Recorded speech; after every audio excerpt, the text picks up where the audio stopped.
মেয়ের চোলা ভেঙে ফেলছে। ঠিক আছে, চোলা ভেঙে ফেলছে। এই এই যে আসামি আটকা নিতেছে।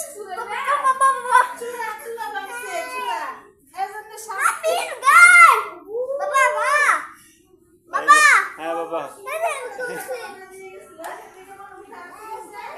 আসামি আটকা নিয়েছে। আরে মারিও না, মারিও না। আসামি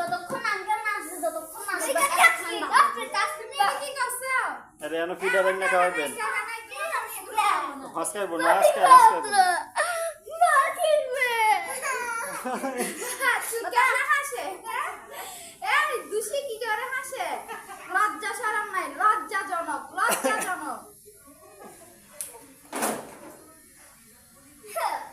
হ্যাঁ, আসামি আটকানো হয়েছে।